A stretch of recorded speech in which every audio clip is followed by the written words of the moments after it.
This is your nightcap on BTN. Testudo tough is what the home crowd hopes the home team is going to be here tonight. The mid-February push is here. Nebraska chasing a little bit of history, and Maryland chasing a Big Ten championship.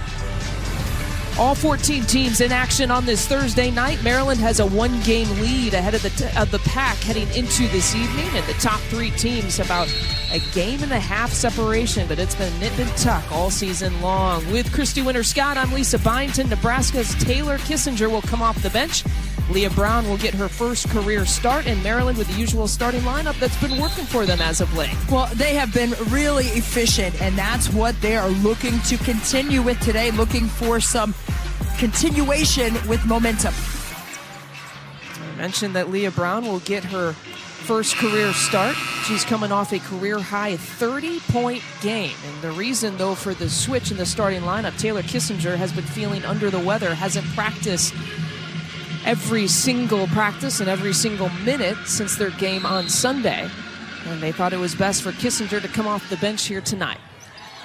And Brown had those 30 points off the bench in 24 minutes. Crazy efficiency for the youngster. That certainly doesn't hurt the cause in trying to decide who you're going to put in the starting lineup. There you go. Watson pulls up and drills the first shot for Maryland. Well, that's what Maryland found success with in their previous matchup against Nebraska. They like to run that weak side staggered screen, and they're going to read how it's covered defensively. That time, Blair Watson got that foot in and set it and knocked it through. This is the second meeting of the season between these two teams. Maryland is a perfect 10-0 all-time against Nebraska, and a perfect 4-0 here at home.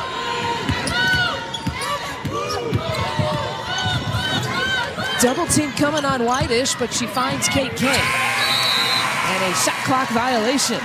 Well, it was a zone defense right there, clogging the paint. Kate Kane could not turn and face the bucket there with that double team coming her way. Amy Williams says, that's all right, we'll get it next time. We know what we have to work against now. After that first possession, seeing what Maryland was going to throw at them. That was an absolute Maryland smother job there on the defensive side. And Nebraska this time trying to turn them over. Kyla Charles had to get down on the ground. She was just named to the Cheryl Miller watch list, one of my favorite players of all time. Austin gets her first shot. Speaking of youngsters with tremendous efficiency, Shakira Austin from Maryland, the freshman inside, stands 6'5", 10 boards a game for the freshman for the Terps. I wonder if Shakira Austin is a Cheryl Miller fan. She's a fan of some of the hybrid players. Yes. Talked to us about Elena Deladon, and she's got to obviously do some work to get to the Elena Deladon level, but those are some of the players who she's looked up to. Watson, how about it? A perfect 2 for 2. And that has forced Nebraska to call the early timeout. A 7-0 start for the Terps. Hey, did the ball even touch the net, Blair Watson? My goodness, just watch the little up fake, a little step back, and the pull. Oh, net. Maryland over Nebraska. Happy Valentine's Day, everyone. With the Maryland Hall of Famer Christy Winter-Scott, I'm Lisa Byington. Happy Valentine's Day to you and our friend David, who brought us these flowers. Yes, he did. A surprise for us, but we'll take them. Very sweet. Part of that 7-0 start, Blair Watson has 5 of the 7, including the opening play. Yeah, Nebraska this morning during the shooting practice, they were working on the weak side pin downs, whether it be a stagger or a single screen. You see Jones there making that pin down. Blair Watson making a great read, just stepping right into that with the inside foot and getting underneath the shot and sticking it. And so Amy Williams had to burn a timeout early in the barely even 2 minutes into this game. Not even 2 minutes into this game. There is another turnover as Jones takes it all the way. There's the athleticism of Stephanie Jones to create the turnover and then get the bucket herself. Well, you've got to anticipate when you're off the ball as a defensive player. You're sitting on a lily pad and there goes a flag. You got to go and grab it, and that's exactly what Jones did there on that defensive play. She stands at 6'2". Brown nearly turned it over again. There's Whitish with the try. Second opportunity. Brown from up top for 3. Somebody's got to find Brown, because when she gets hot, her confidence is riding at an all-time high after that 30-point performance. She doesn't need a lot of time, but if she's going to be left wide open at the top, she's going to make you pay every single time. 30 points against Purdue, and she was 4 of 6 from 3 in that game. Jones shuffled her feet. Brenda Fries, her team is on a Big Ten best right now, 7-game win streak. They've won 10 of their last 11, and she told us at shoot-around today that she feels like since that Michigan State loss, they've really kind of found their groove. Yeah, it's a team-led squad in terms of holding each other accountable, and that's what coaches want. They want to have the players do the talking, and holding each other accountable is what it's all about. Well, Charles is one of those juniors who she's tried to appeal to. They will go as far as this junior class will take them this year. Kyla Charles is one of them. Blair Watson is another. Sarah Myers, of course, rounding out some of that junior class there. And as Austin draws the foul on Kate Kane.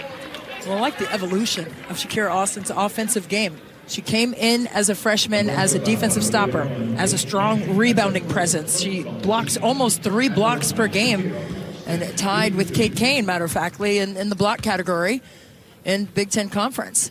But that was a nice, strong offensive attempt there by the freshman. Yeah, showing off her touch there in the free throw line. Speaking of touch, this is their hot streak, and on that 7-0 stretch, look at what they're averaging, and defense has been there, their shooting has been there. In fact, Brenda Fries had said, you know, we are in the push now. As Nebraska turns it over again, we're in the push and trying to win a Big Ten championship from now until the Big Ten tournament. So I wanted to challenge my players with something, and the game that you play where you pop the head of the weasel that pops up, that arcade game. She wanted something along, right. She wanted something along those lines. So they created a Terra Pinata after every win. There's Austin again, who's off to another really good start. Nice usage of the glass inside, and that Terra Pinata, after the last 2 games, they've been using it and knocking it free to get the candy out of it. And Brenda said she hasn't had to try to knock all the candy out of it, but hoping to get it done soon for the squad.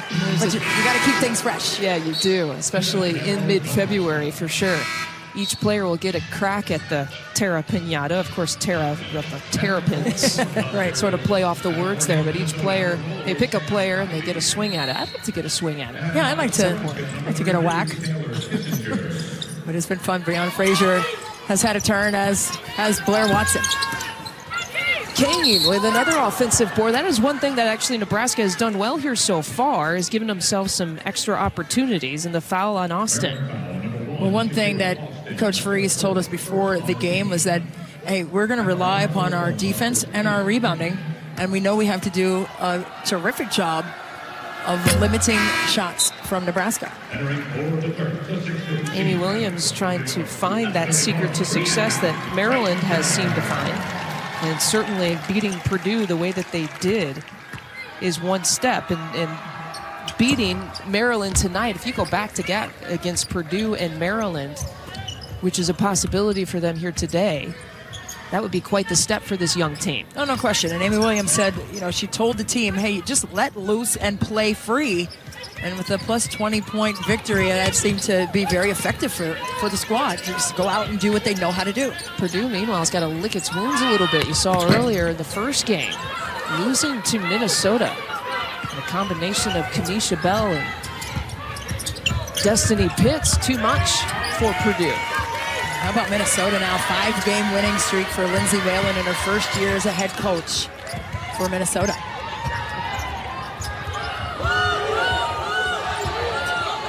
Getting deep into the shot clock here once again. Maryland trying to clog the painted area. Great rotation by the senior, Breonna Fraser.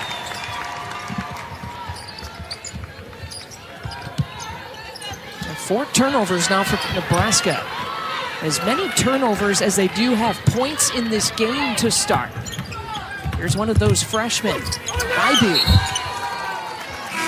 Sam Hybe, they're excited about the possibilities that she can produce. And we were just talking about the shot blocking prowess of the freshman, Shakira Austin, but the senior getting it done on the defensive side as well. Breonna Fraser just surpassed 500 rebounds for her career. Against Wisconsin earlier this year, but the only senior on this roster. Well off the mark. You know, Amy Williams was holding her temple when that ball went up and over the top of Maryland's bench. That's the second incredibly errant pass that seemingly had no catcher in the area of, and that's just a focus issue. Mike Sell's first three-point attempt, not there. Well, 5 turnovers again for Nebraska. 4 points to 5 turnovers. Here is Kissinger. Again, she's playing a little bit under the weather, coming off the bench tonight. And the pick away, that's Charles who got her hand in the passing lane. And it's Charles who runs the lane to finish it off. Well, what a showtime bounce pass right there by Shanice Lewis. And her assist-to-turnover ratio is one of the tops in the conference just because of that precision in terms of her passing item. Our State Farm assist of the game. How about Lewis finding Charles? Right there, just a push ahead. Nice, strong bounce pass in transition, tough to guard. And you've got to be on time, on target with a pass like that. When someone's going 100 miles an hour, you got to be able to catch it. 10-second call. And another turnover for the Huskers. How do you kind of reset if you're Amy Williams here? Well, you have to play with composure.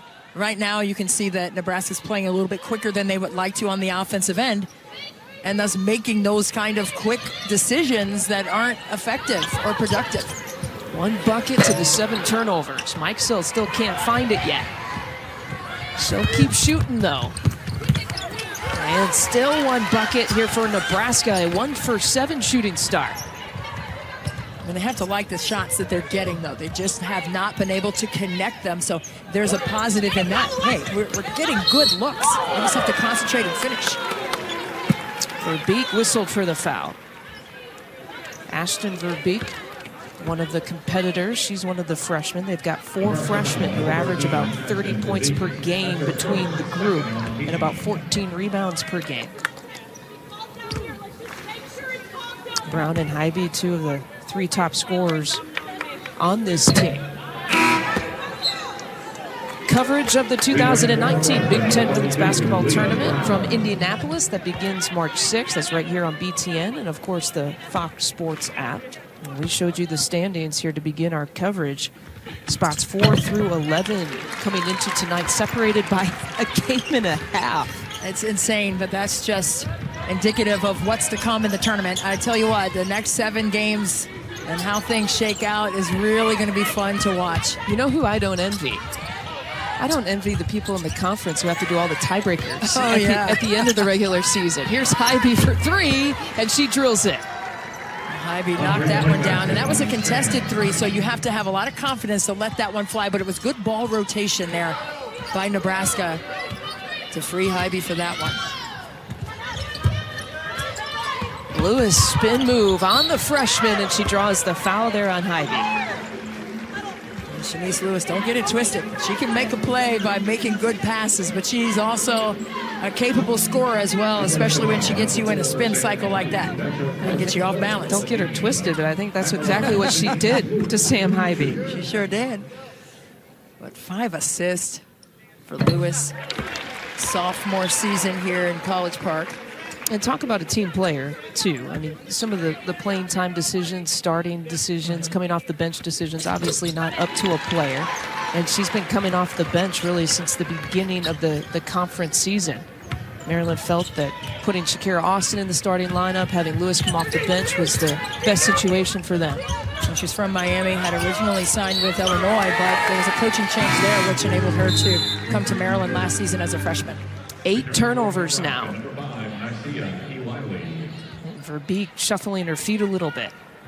Now, all out of rhythm here is this Nebraska offense. Well, we were at the practice today, and Amy Williams was saying, you know, she can't really quite put her finger on the overall issue in terms of getting some rhythm offensively, but they had it at Purdue, but they weren't able to really bottle that up. They had 2 tight losses to Indiana and Michigan and couldn't quite solve the puzzle. Tight losses has really kind of been their story all season long, and in fact, Amy Williams has said that she's worried that kind of plays into the heads and the minds sometimes of her players. A school record 12 games they have lost by 2 possessions or fewer at times.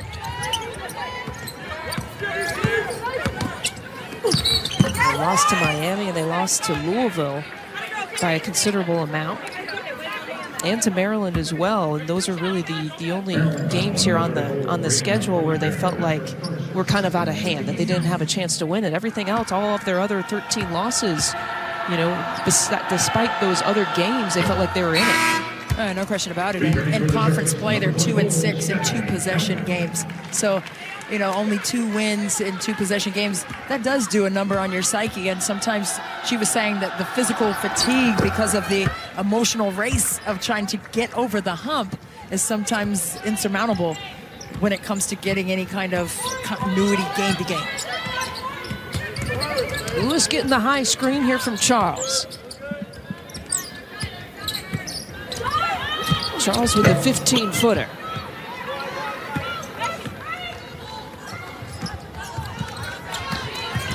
They're just trying to get some rhythm for her team offensively, and Kyla Charles, I think, was too touchy down there on the block. Picked up her first personal. You can't have a lot of points of contact on the post player down there. You can't have the knee, an arm bar, and the hand. Can't play the elbow game like Christy Winter-Scott used to do. Yeah, too bad, because that was fun times.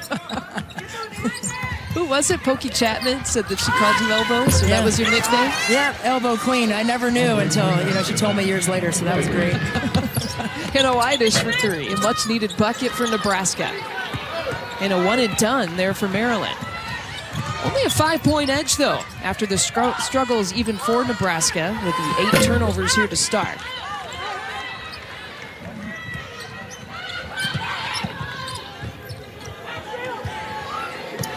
Mikesell to Watson for 3.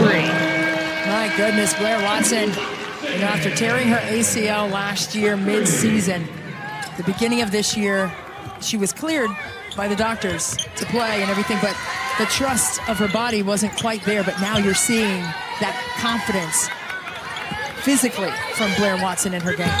The turnaround and fire, Verbeek. Yeah, when she went down with the ACL, she was really the Big Ten's most improved player last year in terms of scoring average and the way she was shooting the 3. As Austin draws another foul. Well, Whitish had given Nebraska a much-needed bucket. And then in the corner there. Yes, out of bounds, under. Whitish came and got that screen on that block and came and got that shot. And then Blair Watson right there sizing up things for a 3 on the other side for Maryland.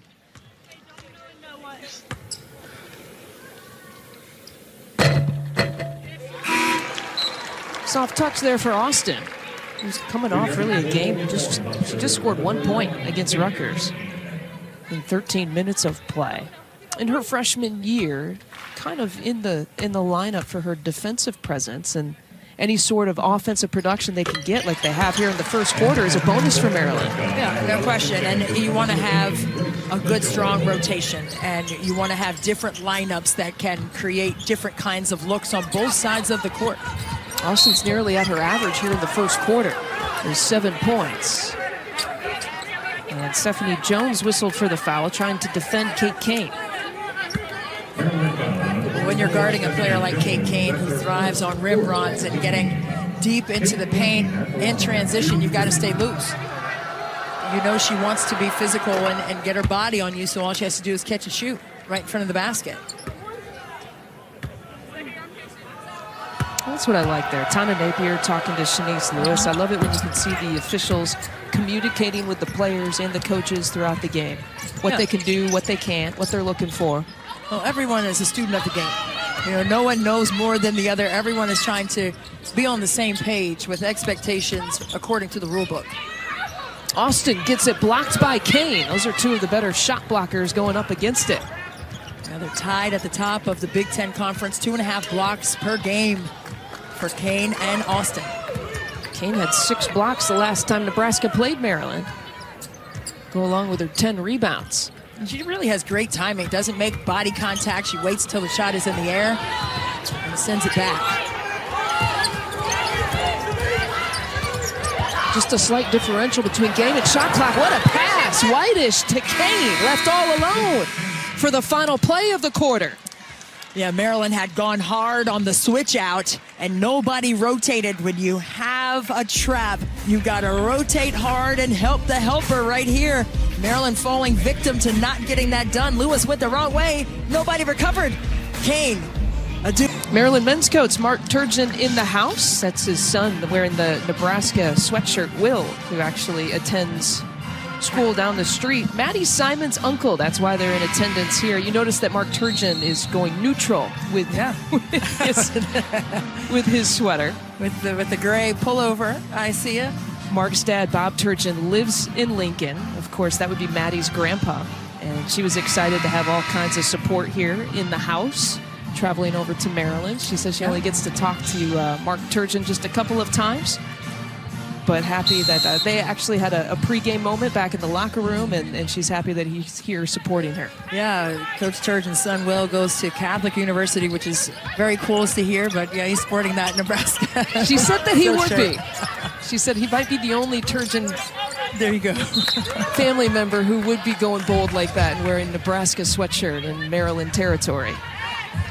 Yeah, that's good stuff. Great support. I love to see that, especially on Valentine's Day, you know? Show the love. Show the love. Everybody's got to love each other on this day, at least. Maddie Simon, of course, a Nebraska High School Player of the Year. So far, scoreless here tonight. Charles can't get it, and the foul there for Frazier. And that's why you have to get a body on Brianna Frazier, but what a strong take there by Charles to commit the defense, and nobody was there for the rebound. Too high for Kane to get to.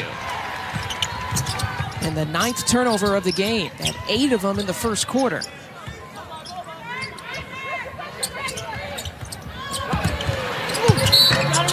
That got some oohs and some ahs there on that play from this crowd. Yeah, nice look inside to Frazier, who got touched up on the shot in the paint.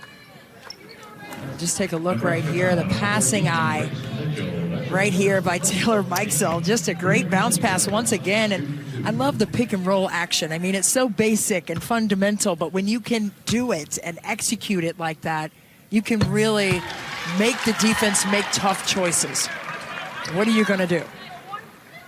I mentioned that Brianna Frazier is the only senior here on this roster, and Brenda Fries has reminded her of exactly that. Go out the right way. Give me consistency, give me energy. Don't have to be the best player on the floor, but I want those two things from you. Yeah, be the best teammate. Control the controllables, which are your energy, your effort, and your focus. And if you can bring that to the table, everything else will take care of itself. If you're at a high level in terms of being mentally locked in and ready to compete. Kayla Mershon, as you saw her, checked in. There's another block for Kay Kane coming over. She just gobbled that shot up there by Mikesell, who tried to take it down into the middle of the paint. Nebraska trying to hang around here, as much as they have struggled here early. 10-point advantage for Maryland. Brown from around the screen will kick it out into the corner for Eli Lee. They hit a couple of those. They're back in it here. Yeah, a nice strong cut off the weak side staggered screen by Brown. And then the defense was trailing. Riley able to knock that three down from the corner. She had missed a previous shot there. Sized it up and self-corrected and got that one to go. Oh, nice pass. Charles with the finish. Give the assist, though, to Frazier. They give up the good shot for the great shot. Could she have made that shot from right there with the contest? Absolutely, but a wide open look on the opposite side, selfless. Here's Nebraska again, and another three-point attempt for Eli Lee. The three-point shot is keeping Nebraska in it. It's the 5th of the game. Eli Lee saw that shot go down on the previous possession, had a heat check the next time down and knocked it through. She's got 8 points, right at her average. A Nebraska team where several people, about 4 players, are averaging about right around 9 points per game. Frazier from up top. And a good touch there by the senior from the high post area. She's not just around the painted area and in the paint on the blocks. She has a nice soft touch from the outside as well. Why does she a little hesitation move? Gets her right back. Here's Brown for 3. Another opportunity.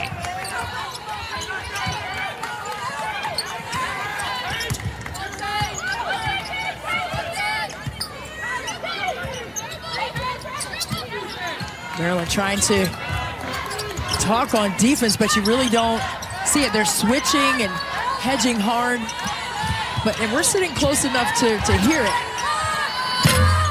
But you've got to be a communicator, especially if you're going to play that way defensively. Are you staying or are you switching? How long are you hedging? There's got to be a lot more communication going on. On the trail, Watson can't get it. There's an offensive rebound for Maryland and Frazier.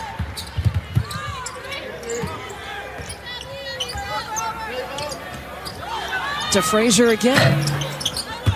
Charles with the offensive board. And she was just off balance on that putback there, and you've got to stay low. When you get an offensive board, you can't be straight up and down. You've got to get down, especially if there's a defender in the area. You've got to power it back up.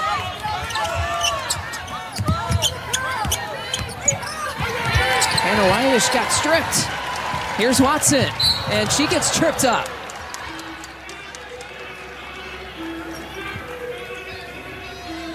Good ball movement in the first half for Maryland. The pick and slip right there by Frazier, and then the dump over to Charles on the weak side.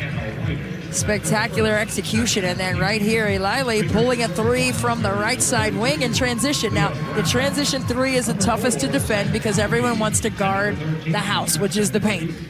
So what do you do when you're a three-point striker? You run to the wing or you run to the corner and size up a three. There's Jones just inside the three-point line. Hey, two, check two, hey, two, 1, 2, check 1, 2, hey, two. Hey, two, check 1, 2. A lot more communication this time defensively by Maryland.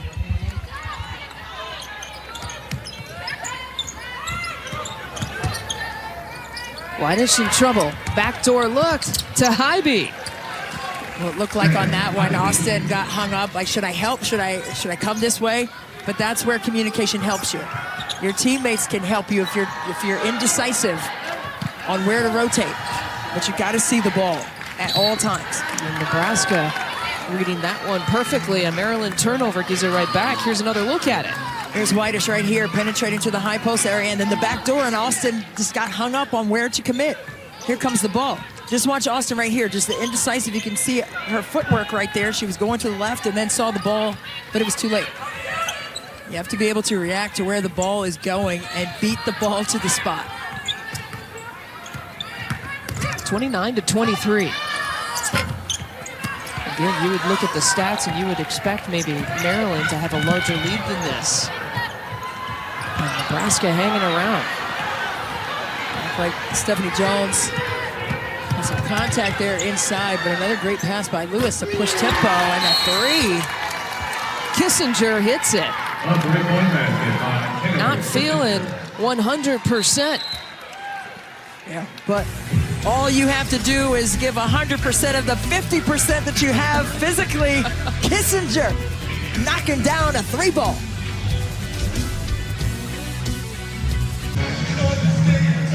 Our game is the top left corner, but what in the Big Ten upset world is going on? You can tune in to BTN Plus to watch these three other games. You got a ranked team, Michigan State, trailing big by 20 to Wisconsin. Iowa is beating Illinois, and then your lower right corner, you see Ohio State beating another ranked team in Rutgers. You said what in the Big Ten is going on? It's what in the wide world of sports is happening. I mean, look at the conundrum that is the middle of the pack for the Big Ten teams. Wow.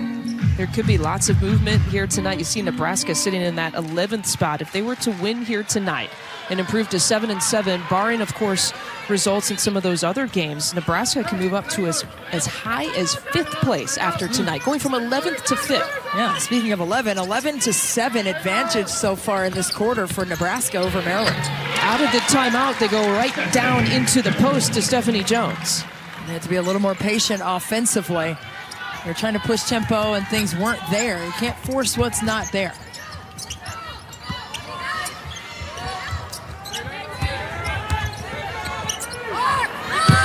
Beat can't get it. Lewis here on the push. The red jersey's getting back for the Huskers, and they feed Frazier. He turns and spins. Brianna Frazier's got something in her tonight. Oh, it's barbecue chicken alert for Brianna Frazier inside with the baby hook. She demanded the basketball, and that's the #1 part of being a great post player. You have to want the ball. The rip from Charles, and the two. Whatever was said in that last timeout is the remedy for the last couple of possessions. And it seems like it was take the ball to the basket and finish, because that's exactly what Maryland has done their last 2 times down the floor. Well, you see the advantage there, points in the paint and also points off turnovers.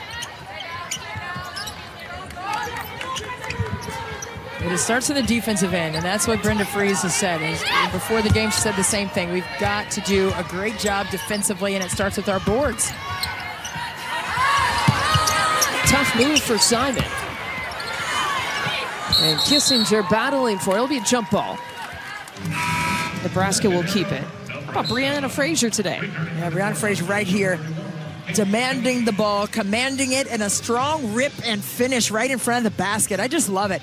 You know, if the defense is sitting right behind, that's just what the offensive post player wants. Feed the ball inside. The worst thing to do is to see a post player with a defender straight behind and the guard just looking at him and they have somebody on their back.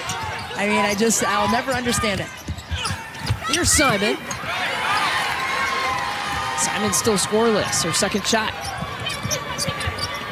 Frazier's gonna make like a point forward. And Kane was waiting for her. Yeah, Frazier's eyes got big when she saw a little bit of light there, trying to take it all the way, coast to coast. And Kate Kane said, not right now. Maybe next time, but not this time.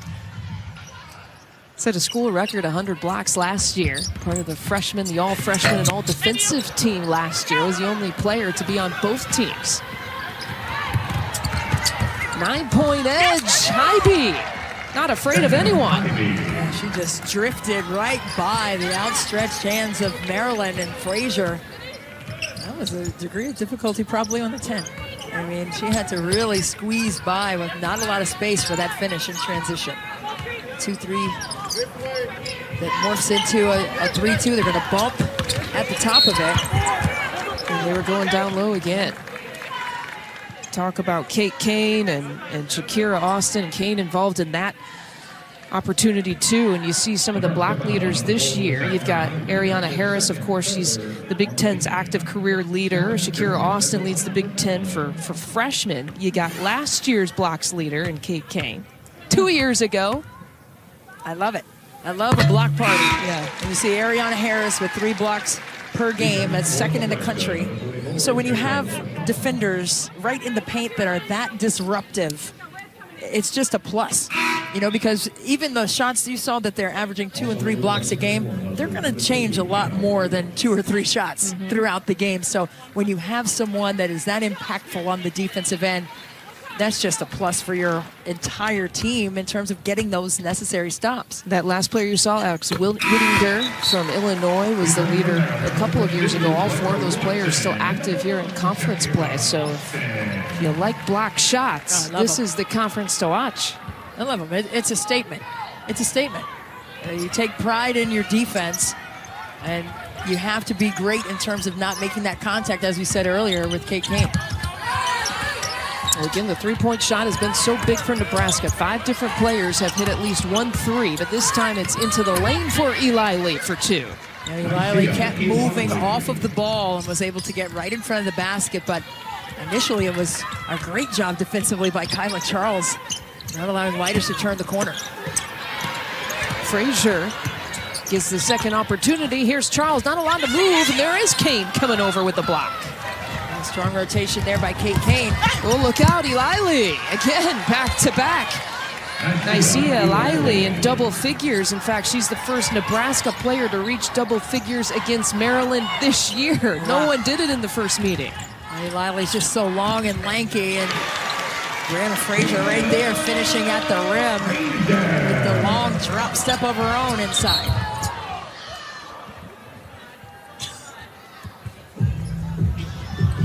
Nicaea Eli on the move in the transition. Yeah, on the move. You get ahead of the ball. You get below the last line of defensive transition. It allows you to finish. Watson to Frazier right here on the connection. Frazier finishing big inside once again. Already taken 7 shots this half for Frazier. It's like Lewis got whistled for that one, reaching in, and incredulous Brenda Fries there on that call.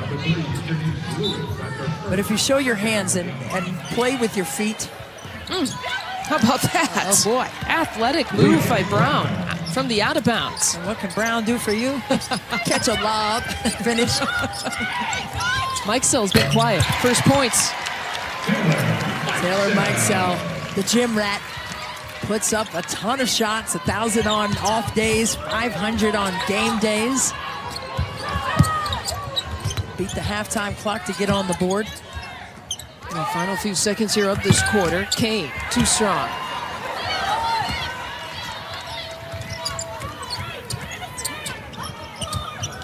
One final shot here for Maryland. They can hold it if they want it. Mikesell's trying to figure out what's being called here. You got to yell it out. It's a horn set here with the post up high at the elbows. Lewis to Austin. And Brown won't even give it a try. Maryland is a perfect 20-0 when leading at the half, but Nebraska not going away. It hasn't been pretty. 11 turnovers this first half here for the Huskers, but only trailing by single digits. When we come back, we'll head to Chicago. Rick Pizzo and Shelley Till. We'll talk about this one and a busy night, all 14 teams in action on this very Thursday.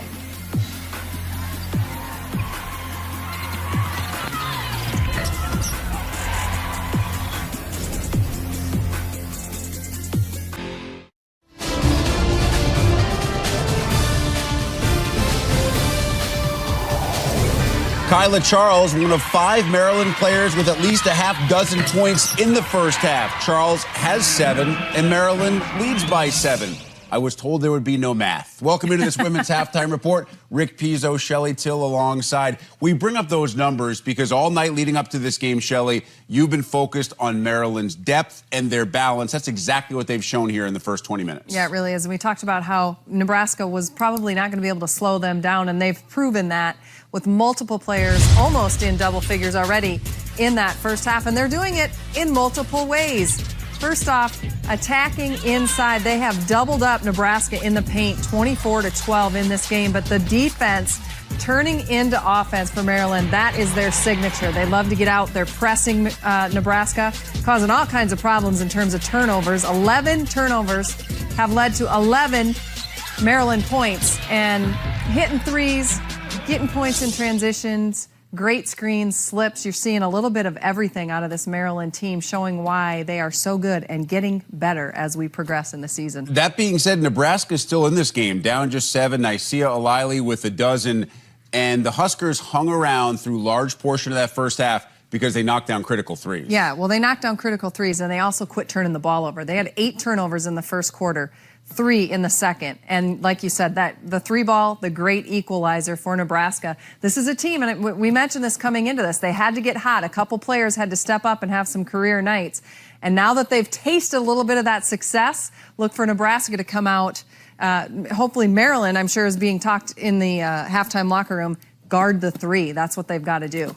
Good news for the Terps. They've had the lead at half 20 times this season, and they have closed the deal on all 20 previous occasions. Coming up next here on the Halftime Report, Megan Gustafson and the Iowa Hawkeyes in action. Spoiler alert, Gustafson already has a double-double, and a little bit of a shock involved. In charge. I see what you did there.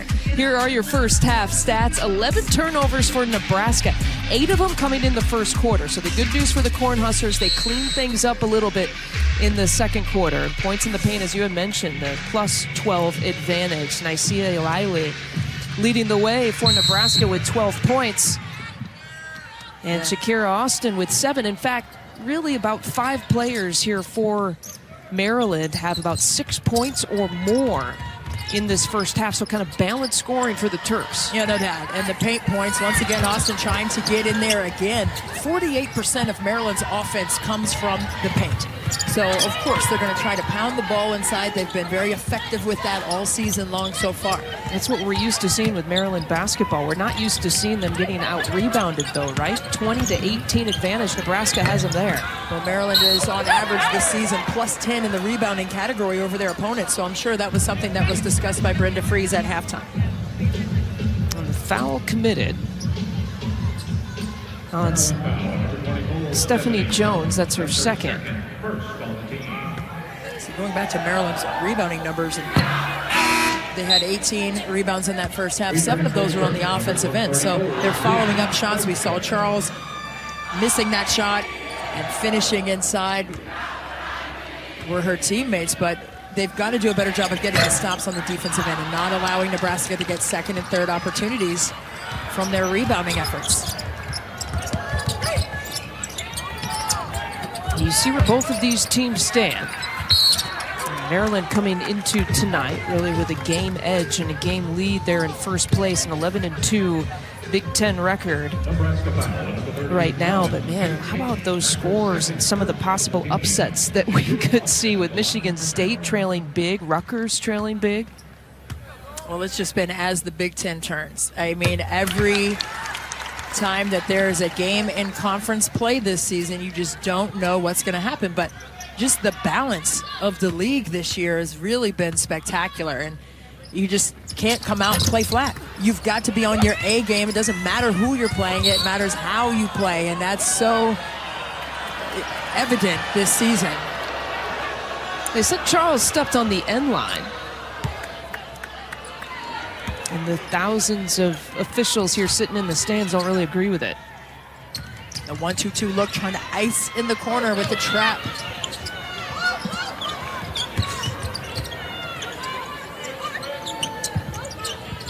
Maryland a lot more talkative on the defensive end, being a little more disruptive and covering the holes and containing the paint.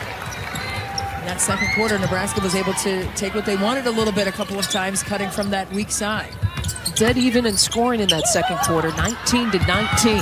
Mershon turns over Austin. Austin was looking for somebody to kick the ball out to, and that is when Charles should have relocated closer to her to come get it. She saw she was in duress. You've got to help post players when they look like they're about to lose possession. Liley pulls up and hits. Really good offensive game for Nysia Liley. Well, she's just so confident with her shot selection. And steps right into it and knocks it in, but it's really been good passing and ball movement by Nebraska. They have them right in the thick of things here on the road. She's tied a season high right now with 14. The pull up for Charles pops out. They get another look at it, or do they? Liley with the takeaway, has Whitish with her. It looked like Whitish thought she was going to get touched more than she did, but that's why you concentrate more on finishing the shot and worry about the contact later. How about Charles again? Not going to miss twice. Yeah, that's just a ridiculous-looking mid-range shot, and I mean that in the best way. I mean, her skill set is so solid in terms of her footwork and ability to rise up over the opponents defensively and knock in shots like that. Had 19 against Nebraska in the last meeting. Just smooth with her skill set on that. Mentioned the Cheryl Miller watch list, recently named to the Naismith midseason, also to the Wade in the Wooden for Player of the Year honors. Coming over, SWAT City for Brianna Frazier. I mean, that to me is such a reluctant kind of block shot with two hands. You just want to send that out to like the 10th row. But kudos to Frazier for kind of pulling back on that defensively a little bit. Just 1 second on the shot clock. There's a violation. She could have sent that if she wanted to. She could have. I mean, that was, you give her a half a block on that because she just skimmed it. I mean, send that over there somewhere. She was playing nice. Yeah, she was on that one. Here's Mike Sell running things. Taylor Mikesell so far shut out from three-point territory. She's got 71 for the season. The next one would set the Maryland freshman record for the season. Frazier looking like an all-star today, staying with it. Brianna Frazier might be the Maryland MVP here so far. Watson with the quick hands. Oh, there's a technical foul call. I think Whitish thought that she received some contact there and wanted a foul call. Talisa Green, Brian Hall, who made the technical foul call, and Tina Napier, your officials Let's go back to see what happened. Whitish driving right here. Watson strikes down on the ball, and yep, technical foul right away on Hannah Whitish. So a 91% free throw shooter, and Blair Watson will shoot the technical free throws. Don't you know it? Yeah. Well, it's different when you don't have everybody around, you know? I mean, you shoot like that when you're on your own, so you expect that. But when you're in a game environment, it's kind of, a little different thing. Hannah Whitish slapped with the tech. Yeah. Just probably said the magic word there. Couldn't quite tell what it was, but it was enough, right? Magic word or words. Yeah. The takeaway here for Watson. With Hybe all over her, Watson drawing the foul. And just like the first quarter, Maryland now turning over Nebraska again. Yeah, they had 11 points off of 11 turnovers in the first half. Blair Watson doing a great job of anticipating in the ball line, getting that live ball steal and pushing tempo. Monday on BTN, the Big Ten Women's Sports Report keeps you up to date on everything. It's coming up Monday at 6:30 Eastern here on BTN. It's also President's Day. So we might have a theme, presidential related. That's all I'm going to say about it. That's good. Maybe a Mount Rushmore of the Big Ten. Hey, how many Who would be yours? It's 4. Mount Rushmore's 4. I know, but they're too many. You need to have like... That's the whole point. You got to make choices. That's the whole point of having a Mount Rushmore. Well, I'll be watching to see what you guys do. Okay, we appreciate your viewership. Charles, and the swat there from the freshman that time. Verbeek coming over. And that's the third on Ashton Verbeek. Stephanie Jones just staying persistent on the offensive boards for Maryland. We said they had 7 offensive rebounds in that first half. And Stephanie Jones is that glue player for Maryland in terms of doing all the little intangible things that may not look gaudy on the stat sheet after you look at it, but she is in every single play. And you saw in that huddle right there that she was communicative with her teammates and saying, hey, on that last play, we needed to do A, B, and C. And you need that kind of leadership, and that's what Brenda Fries has been looking for from her team.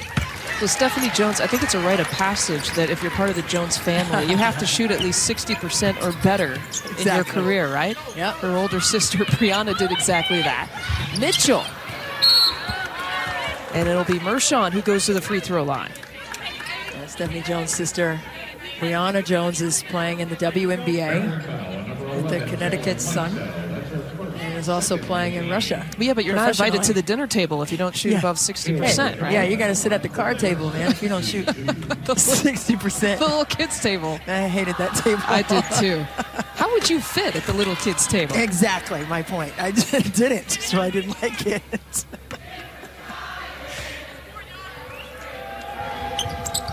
Single-digit lead now with the free throw. And here's Mike Sell again bringing it up. Hybe just giving some one-up pressure there. Verbeek trying to give that drag screen.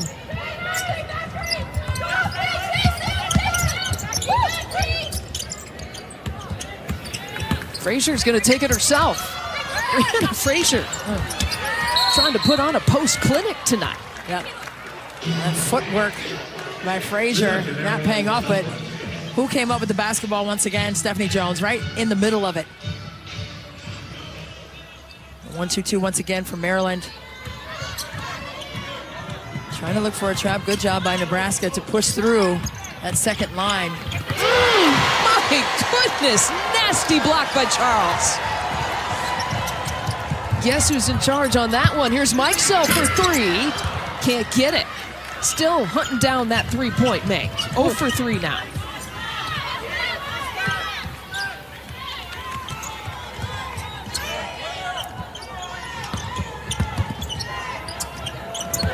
Kissinger.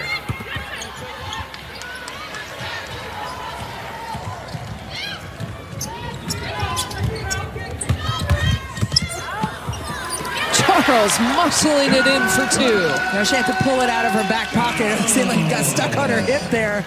Kind of unconventional in terms of the execution on that, but got it to go. Largest lead of the game here at 11. Charles, her 70th career game in double figures. That's a nice bucket there for Mershon.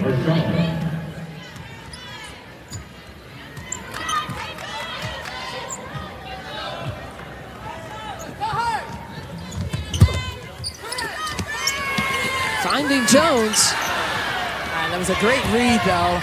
When you see the low post being double teamed and you're at the high post, take a dive.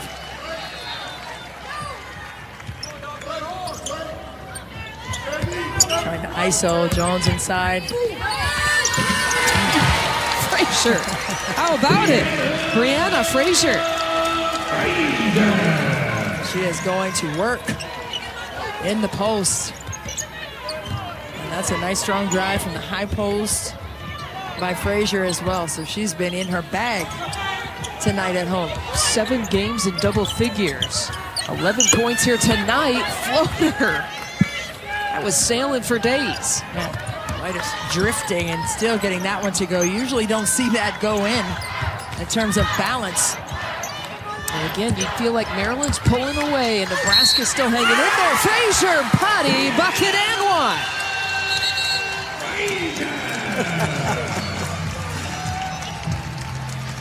Timeout, Nebraska. And a technical foul call. We'll sort it all out, but what we do know is Brianna Frazier has brought it a little bit this evening. Yeah. Brianna Frazier has been on her game. Amy Williams trying to figure things out. Our very own Maryland Hall of Famer, Christy Winter-Scott, honored in the last timeout. Oh, the honorary captain here today. You did so well. I had to reel back a couple tears. I did. It was very sweet. Look at your banner, a part of that NCAA Final Four team from '89. A couple of ACC titles as well. Great teammates. Vicky Bullitt, Dina Tate. Come on, look at this. Carla Holmes. The old number 51. Yeah, we broke it out. 51. That was when we played Texas in the regional finals, and we were the last team to get into the Final Four on that day. You know, all the teams played. Did you win that possession, though? I did. Look at it. See, I was first to the ball. That's right. Those long arms. Go Gadget saved me a lot of times. That's awesome. Well, this place loves you. Well, we got Stephanie Jones. You're shooting the technical free throw. Now, right before that timeout, just to clean things up here, Amy Williams was whistled for a technical foul. So these are the technical free throws coming from Jones. Makes the first. And remember, just before we headed to break, we had an and one opportunity. So it's now Brianna Frazier. There's the technical one. There's the technical after the and one. Amy Williams didn't like the foul call on that play. But after those technical free throws, now we have Frazier to shoot the and one free throw, if you can follow all that. Yeah. There's a long line with branches on that one. But just the frustration because of the advantage in the paint that Maryland has had. 28-14 in terms of paint points for the Terps. Hustle play there for Watson. They get it around to Mike, so for the record, he has it. A new Maryland three-point freshman record is all hers. Taylor Mikesell has hit at least 1 3 in every single game for Maryland this season. The freshman, 72 made threes on the season. You have to put in the work to get a record like that. That's nothing. That's not magical. That's something that you just grind for. So kudos to her for putting in the work and setting the record now here. I asked her in the pregame, did you get your 500 makes in today? And she said she woke up at 7 a.m. to get here in time before her 9:30 a.m. class. Hey, you got to do the work. Get in here. Hey, nobody else is in here. You have the gym all to yourself and get shots up with the right mechanics, not just throwing up some crazy shot. She's in her form, locked in, elbow under the ball. You know what she said after that? I slept in. 7 a.m. is sleeping in for me. Well, is she 35 years old or is she 19 years old? She's a workhorse is what she is. I'm going to tell you that. She's 19 going on 35, closer to 35 than 18. And I mean that with all the compliments in the world. But the non-game day, she'll make 1,000 shots, and game day today included, she made 500. You have to be a passionate worker, and that's what she is. And you have to get into the gym and want to get better. And you have to want the role and embrace it. And she has done just that as a student of the game for Brenda Fries and her staff. Tight coverage there from Eiley, one of the better defenders in those long arms. Frazier's having herself a day and draws the foul again.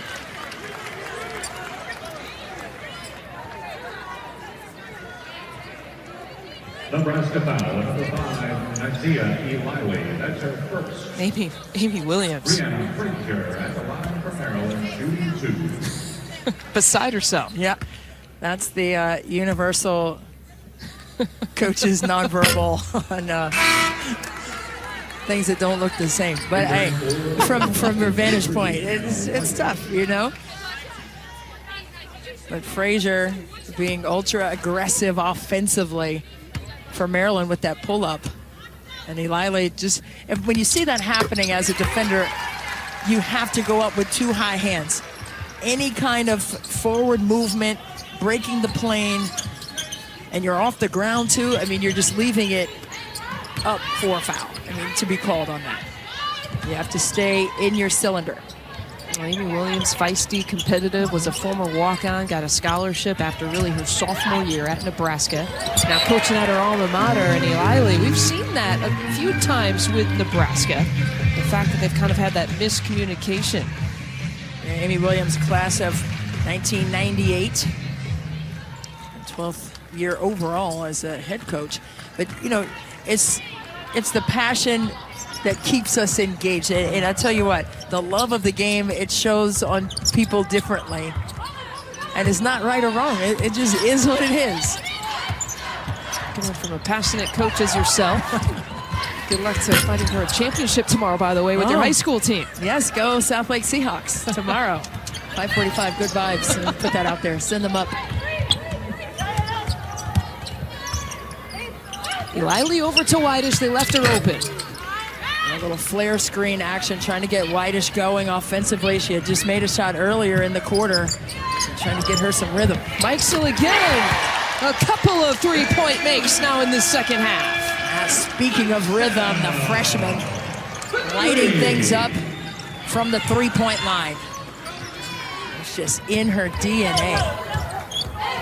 Mentioned that she's made a 3 in every single game this year. She's made a couple or more, at least 2 in 21 of those games coming into tonight. On the transition, Charles gets it, the assist to Watson.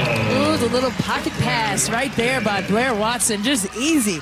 It just looked effortless, just a little shuffle to the side. Oh, here you go. I mean, it just looks so smooth.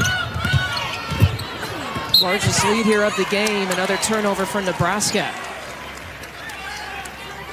Last few minutes of this third quarter has been detrimental to the Huskers. Blair Watson with the crossover and then a little slight dime to the right. Watson from deep. Oh, you bet. What a way to end the third quarter. A little bit of pizzazz. Well, Blair Watson just dropped off a pass, and right here receives a pass, beats the clock, and nails the 3 for Maryland to close the quarter. Just a microcosm of how that third quarter went for Maryland, especially the last several possessions on the offensive end. Ended the quarter on a 16-0 run for Maryland, the last 3 minutes of that quarter.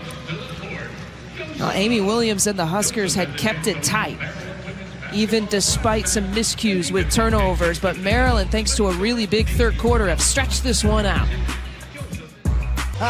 Arrows are flying for these 3 from 3. Taryn McCutcheon from Michigan State, 43% striker from the outside. And you already saw the three-point shooting prowess of the freshman here at Maryland, Taylor Mikesell.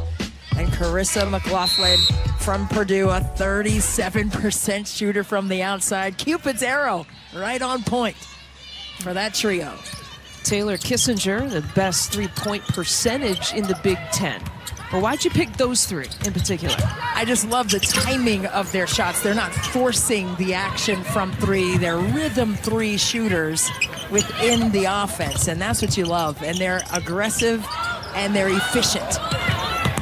Sean missing everything. And in the spirit here of Valentine's Day on the Instagram, all across social media, Brenda Fries posting this of her family, her husband Mark Thomas and her twin boys Marcus and Tyler.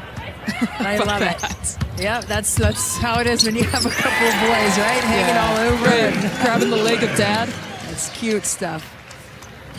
Mark came over to say hello in the pregame. I didn't know that he was an old TV producer. Oh yes, by the way. Yes, he was.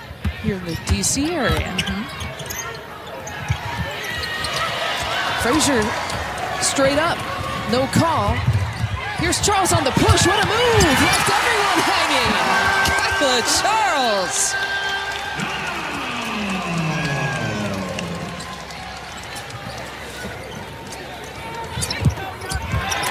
And Frazier again. More turnovers created after 3 quarters. Maryland had forced 16 turnovers and scored 17 points off of those, and that trend has continued into the 4th. Charles with the step back. They've started out this 4th quarter the way they finished the 3rd quarter, and finishing on a 16-0 run and outscoring Nebraska in that quarter by 17. It's been the difference here so far. There's a soft touch for Verbeek. Verbeek with a nice reverse pivot there for the finish. Charles again. Pump fake, I think, threw her rhythm off on that finish inside. We don't see that too much. Blair Watson whistled for the foul. Going back to that Charles moves. Got to be our BTN standout presented by Auto Owners Insurance. Oh, no question. Right here. Zip. Nothing's over there, honey. Going right to the rim. You can't reach. You see the old adage, when you reach, I teach. That's what it is. Kyla Charles right there to the rack for the finish. 4 in double figures, and a couple of them are now taking a seat in Charles and Frazier. Charles leading the way right now with 15 for Maryland. She also has 4 steals, so you know you love to see balance in players. And yes, she has the ability to score, but I just love the complete player. And Charles was just disruptive with the 4 steals. We were talking about the turnovers, the live ball turnovers that turned into easy offense for the Terps to open this game up. Simon gets blocked. Mike Sill pulls up for herself. Well, there were no numbers there, and nobody was in there for boards. If that shot goes in, great shot. If it doesn't go in, you don't have a really good chance of getting the offensive board. Hybe takes it all the way. She's got 9 now. And Brenda Fries will call a timeout. 73 points already for Maryland and the Terps, with still 7.5 left to play. Went down. Oh, boy. Yeah, Ohio State not only goes down, but Ohio State beats them by 20. Kevin McGuff has really taken pride this season in playing defense on the court, holding Rutgers to 39 points. Yeah. That's a big win for them. And Iowa, as we mentioned, they're still leading big there in the 4th, but that's valuable information here for the Maryland Terps, kind of spreading things out and distancing themselves, at least from Rutgers. Iowa right there in the mix as well. They got the win tonight, so it's a convoluted Big Ten conference this year in terms of separating yourself, especially at this juncture. You want to try to gain some traction as you're moving forward to the Big Ten tournament coming up in a couple of weeks here. How about that Sunday showdown with Iowa between Maryland and Iowa? That'll be in Iowa City. You know they always draw well on Sundays, especially at home at Carver Hawkeye. Well, that's going to be a terrific game. Megan Gustafson, Big Ten Player of the Week again. 35 points. Averages Watson nails another 3. But Gustafson, 72% shooting, Lisa, this past week after that 41-point performance. You have to think twice when you talk about an average game for her. It's nearly a 30-point game. Right. And anything less than that is like pedestrian. It's like a 25-point game. Well, she only had 25. When you say that with Megan Gustafson, not too many other people. And again, that could be for the championship. Ultimately, there'll be obviously some games beyond that Maryland-Iowa showdown, but especially with Rutgers going down tonight, all things pointing towards those two teams coming up on Sunday. Yeah, no question. And you want to do what you need to do as Ivy finishes inside for Nebraska, but you have to do what you need to do. You can't rely on other teams. Just get the job done. Whitish from up top. A big advantage here after a 28-point third quarter for Maryland. So far making the biggest difference in this game. Coming over is Austin. All kinds of rejections tonight. Yeah, the freshman, Shakir Austin, 6'5", with great timing right here, sends that out of bounds. But Blair Watson gave up the baseline, so there are things to correct, but then there are things that are good on that defensive play for Maryland as well.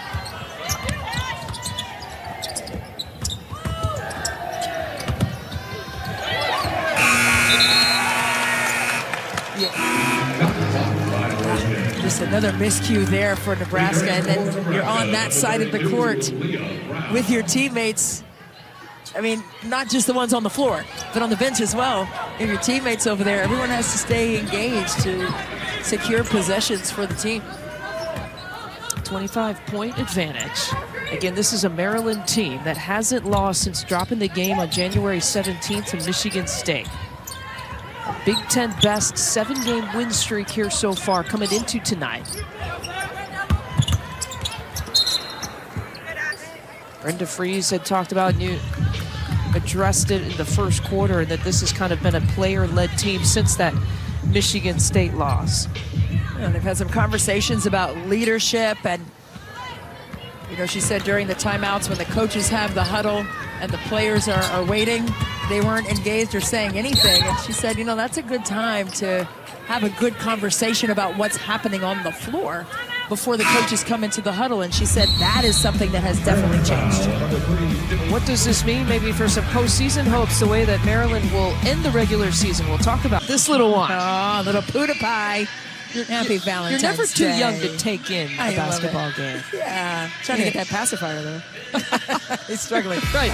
Hey, earlier this week, in fact, back on Monday, the NCAA, now they've done this the last couple of years, the committee revealing what they would perceive to be the top 16 seeds if the season were to end today. You go down to the Greensboro region there, you see Maryland is ranked as a 3 seed. You go over to the Portland, Oregon team, and Iowa is ranked as a 3 seed. So a couple of Big Ten teams in the top 16. What's that mean? It means they can host that first weekend. But that Greensboro region, Christy, ooh. Hey, you got to wear a couple hard hats, a couple pair of work boots. I mean, that looked like a Final Four region right there. And that's, you know, everyone has their opinion about how things shake out that way in terms of the regions and the strength of schedule and the home teams playing regionally based games. And that's just a tough one right now. If the season were to end today, that would be an issue, I think. I mean, you want to have balance, but, you know, you want to give teams their just due for doing their work during the season to be placed in a fair position. Yeah, and again, that's just if the season ended today, and lots of pieces to the puzzle have yet to be solved. Exactly. But, you know, it is something that the Brenda Fries, when I asked her about it at shoot-around today, she said, you know, I'm not the head coach that plays the hypotheticals. I don't play the projection game. In fact, that week in between the conference tournament and when you know your fate with the NCAAs, which happens in the women's game, she says she doesn't even do the hypotheticals in terms of scouting. She just goes out on the recruiting world, and whatever their fate is, she finds out on selection Monday. Exactly. You just work on what you do best, because ultimately that will help you win. And you hear that and you think, well, of course she says that. But there are actually head coaches who do plan it out, do try to project. Sure. And she said she's not one of those who plays the projection game. Charles! With a little oomph to it. An oomph and a holler. The show and the passion. Kyla Charles cleaning up Shakir Austin's miss right here with contact and one and some love on this Valentine's Day. For the love of the game, you got to work hard inside the paint. You get touched up, you got to let it out. Balanced scoring across the board. Charles with 17, Watson with 17, Frazier with 14. Nearly a double-double for Frazier off the bench, by the way. And Jones adding 10. We've got a couple of players in Mike Sell and Austin with 8. And the balance of this Maryland team that can hurt you from so many different ways, and Austin is hurting feelings right there with another block inside on the freshman Brown. We're talking about the postseason here for Maryland, their tournament resume. They were paired up with South Carolina in that regional, and they took it to South Carolina earlier this year. That was on their very floor. Right. A win against Rutgers. We didn't know how good a Rutgers team would be at the beginning of the year, but now a ranked Rutgers team, that's also a very notable win for them on their resume. Right, but they also split.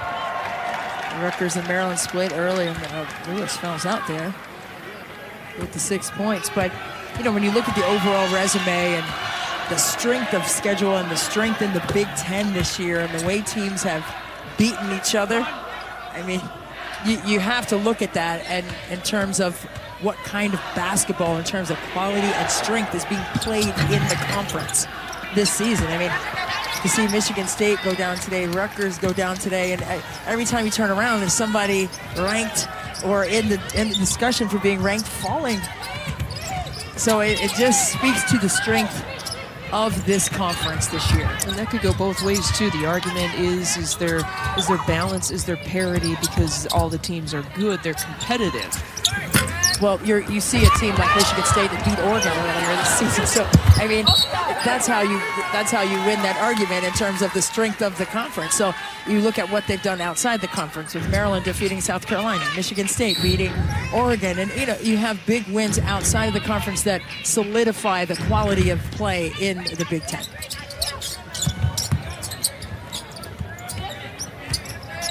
Serve Vujicic, by the way, is in her birthday. Going for a birthday present there. Can't get it. I turned 23 years old today. Yeah, they were serenading her, I'm air quoting, today at shooting practice when they first got out to the floor. And a 23-year-old whose brother Sasha Vujicic played 11 seasons in the NBA, won a championship with Kobe Bryant and the Los Angeles Lakers a couple of years back. And I'm told that he lives in LA now. Tried to make a phone call to Sis today, but she didn't pick up. Oh, come on, man. Not because she didn't want to. Oh, she was busy. You can't leave that on read. That's your brother, man. Answer the phone and at least text Decline. him back. Right, like Decline. No, it's my birthday. Sasha calling. It's my Decline. birthday. I can do what I want. Oh boy, that's a good one. Born on Valentine's Day. How about that? It's very sweet. I love it. Austin finding Charles, going up against Kane, and that time she draws the foul on Kate Kane. Well, that time, a lot of times you see defenders who have their hands straight up, but their bodies come forward. Either their hip or their stomach area leaning into the offensive player, and that's not allowed. So it's not just your arms that have to stay vertical, but your body also has to stay vertical as well. And you hate to see players get nudged that way, because then that draws them off balance when they're in the air. Charles now 23rd all-time in Maryland scoring history with 1,352 points. Olivia Owens checking in, one of the freshmen, and she will sub out Stephanie Jones. Owens doesn't get a whole lot of playing time, only played really half of the games so far this year.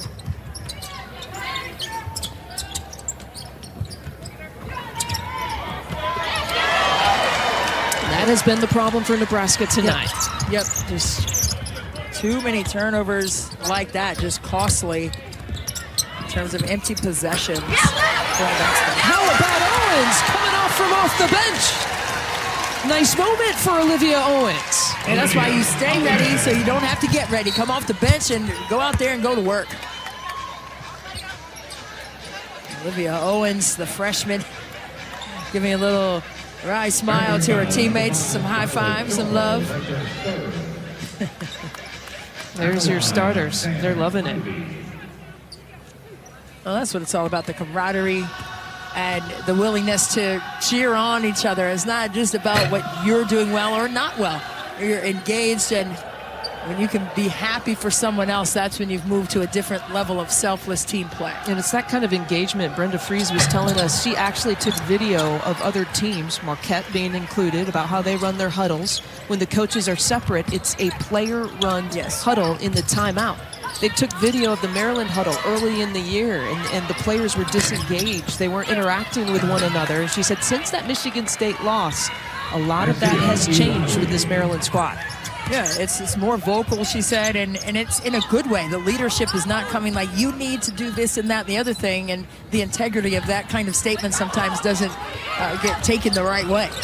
But it's very positive in terms of holding each other accountable to what needs to be executed. Again, this is the second meeting between these two teams. Maryland looking for a sweep in a big way in game number 1 against Nebraska, and here tonight. That first meeting, they hit 10 3-pointers. They're 6 of 15 here tonight. They really got things going in that third quarter, especially from 3, Maryland did. One minute remaining. That first meeting was also the 500th career win for Brenda Fries. That came in Lincoln, Nebraska. The Iowa native had some family and friends who made the trip over to celebrate that moment. Yeah, they had a great time after that game in the locker room. They all had T-shirts and everything else. So, speaking of that 500th win, they not only brought family, brought the silly string in the locker room. Yeah, good luck getting all that out of your hair, Coach Fries. I mean, geez, Louise, man. Fun times. You see all the smiles and laughs of the 500 T-shirts and celebrating Brenda Fries' 17th year here on the sidelines in College Park. Yeah, there had to be a lot of planning there for Maryland. You know, they lost the game against, Rutgers, I believe. Right before that. And that would have been 500. And that would have been here on this very floor. And so Right. since that didn't happen, they had to take their act on the road to Lincoln. They had it all packed up and put it on the plane and celebrated in Nebraska. If there's any cake involved, that's where you don't want to have the missed opportunities kind of add up, because then there's a lot of cake for the support staff to eat. Yeah, you can't take that. Doesn't travel well, you know. 5 players, though, in double figures here for Maryland tonight for the 7th time this year. Very balanced attack.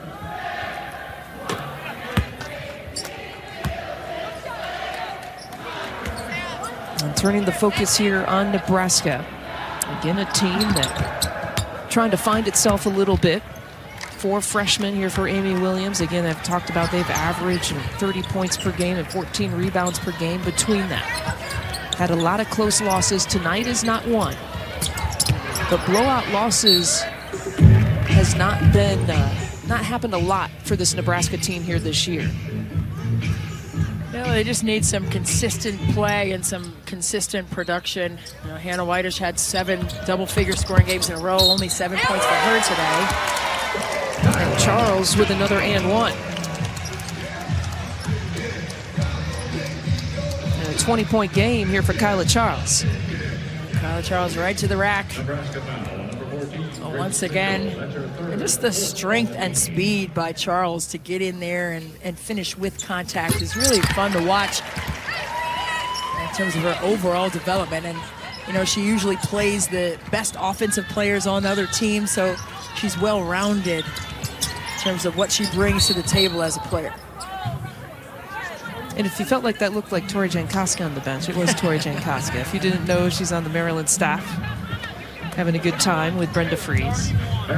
She played with Maryland, actually, in a USA basketball tour, and went on a tour for about 2 weeks. Stayed in some rather restrictive confines and had a good time playing, but boy, what a player she was for Michigan State. I mean, we saw some fantastic games that she put together, and talk about an unconscious three-point shooter. Who didn't need any space at all to get it off. She would come down and just stick it. You could contest it or not. Nebraska was going to nail it. 28 points in the third quarter and a dominating second half. And Maryland distanced themselves from Nebraska in the second half to win 89-63. Improved to 12-2 in the Big Ten and still stay atop in first place in the conference. This is the most points Maryland has scored in Big Ten play. They are now 5 wins away from 1,000 as a program, sitting at 995. But on a